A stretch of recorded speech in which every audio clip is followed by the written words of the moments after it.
Hello guys, and welcome back, or welcome here if you are new. My name is Amy. So in today's video, I am going to be participating in the Christmas and Nativity book tag.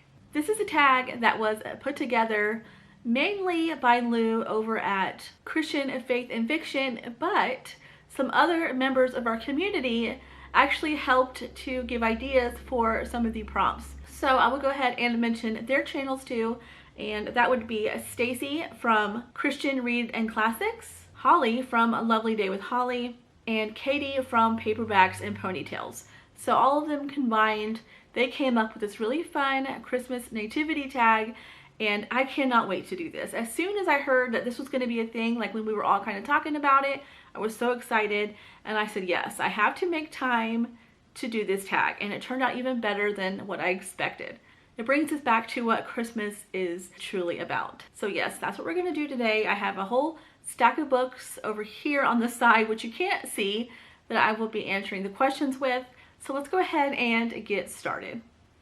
Number 1, The Angel Gabriel, a story that shares the good news of salvation. So for this book, I picked The Secret Life of Sarah Hollenbeck. This is a book that I haven't talked about in quite some time, that I read a couple years back, and I really enjoyed it. It definitely probably won't be for everybody, but I loved it. It's a romance, but the reason why I selected this book is because there is an actual salvation scene where this woman is now friends with someone who is a Christian, and she leads her to Christ. And so yes, that is why I selected this one. All right, number 2, No Room in the Inn, a book that is too big to fit on your shelf standing up. So I really only had one option for this, and I guess technically it does fit. It's a nonfiction book, and it's Victorian, Florida. So many of you know that I live in Florida. That is where I'm from.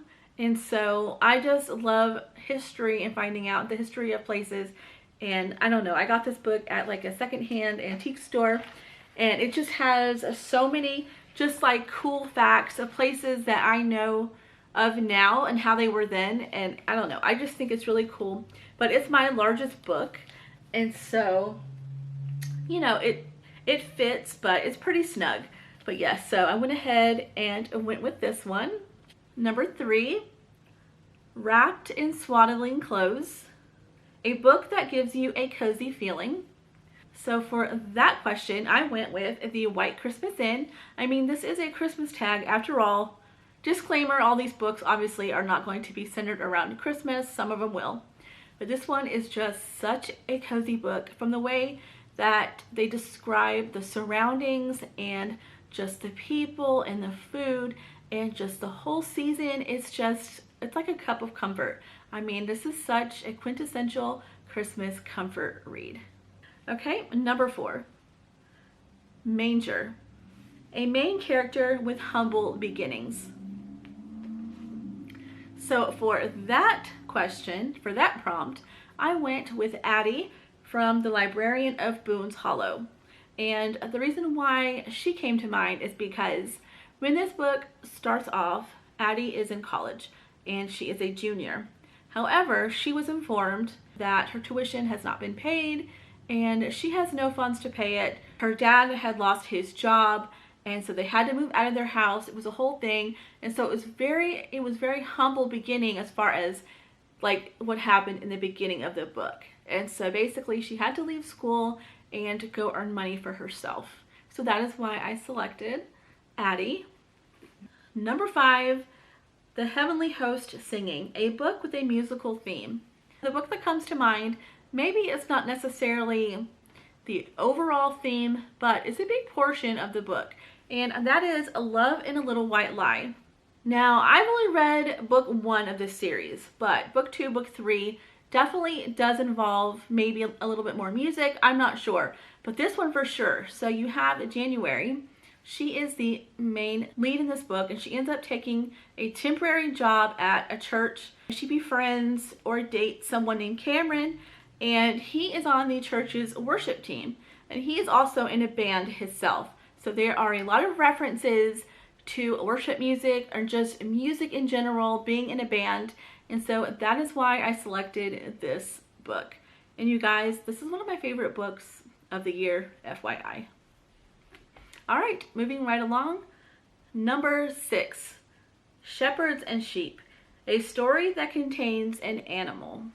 Right away, I knew which book I was going to select, and that is You and Me by Becky Wade. This is just a short, like, Christmas novella. This is part of the Misty River romance, and this book, oh, it's such a cute Christmas read. It's so fun. But in this book, there is a live nativity that's going to be happening. And so it's just perfect because you've got Mary and Joseph, of course, baby Jesus. There is a live cow. There are live sheep. And so it is just the perfect book for this tag because it's the nativity tag. And we've got a whole nativity scene in this book. This is so good and perfect for that question. Number 7, 3 Wise Men, a story that involves travel. A cross-country Christmas. There's no way I couldn't mention this. I mean, in the title, a cross-country Christmas, so you know they're going on a road trip. That's definitely travel from California all the way over to Illinois. So you have the main character. She's trying to get home to her family. Her brother's best friend offers to take her because she will not fly. So she hesitates to even do it because she can't stand this guy, which that was a whole thing for me. Anyways, so the whole book is like travels and they stop along the way. So I definitely had to mention this book, and it's a Christmas book. So there you go. All right, number 8, Gold, a book with gold on the cover. So for this one, I selected The Noble Servant. So this is a part of the Thornback series.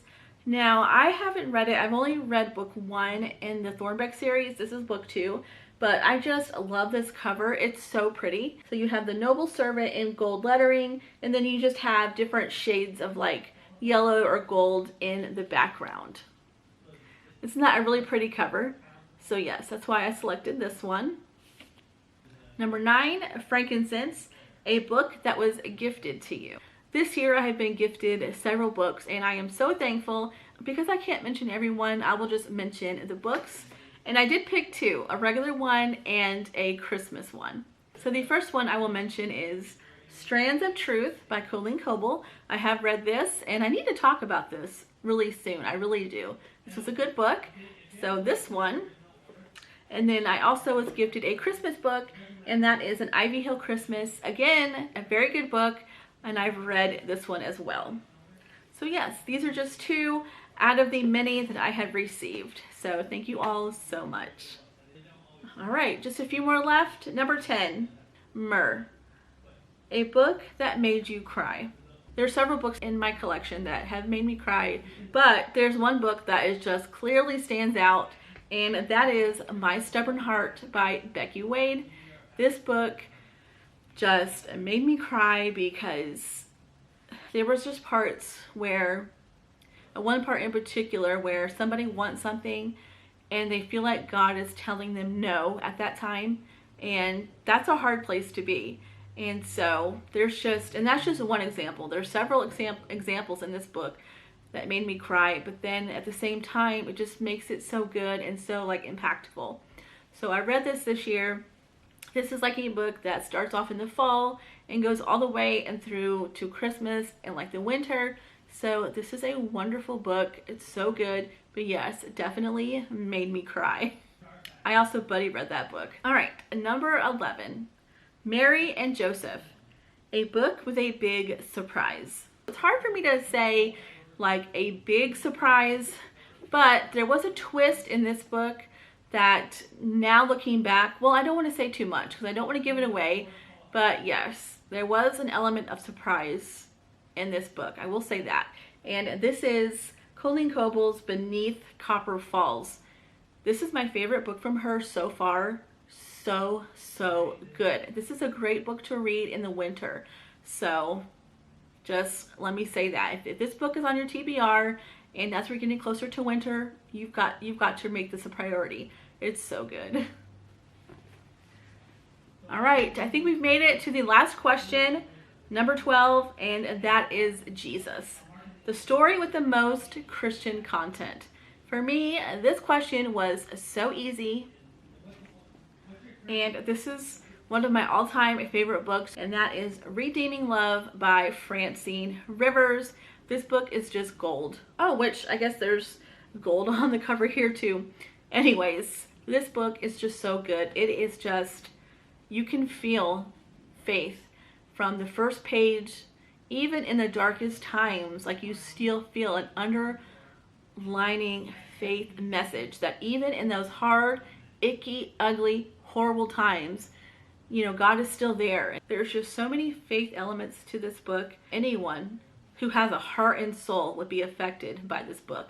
It is so good. So I had to choose the tried and true, the timeless Redeeming Love. So that's it, you guys. That is the Christmas Nativity book tag. This was so much fun. I love the questions. They were just so relevant, and I don't know, they were so easy for me to answer, and I love a tag like that. So thank you to Lou and everyone else who came up with these questions and these prompts. So with that, I'm going to go ahead and wrap up this video. I hope you all enjoyed it.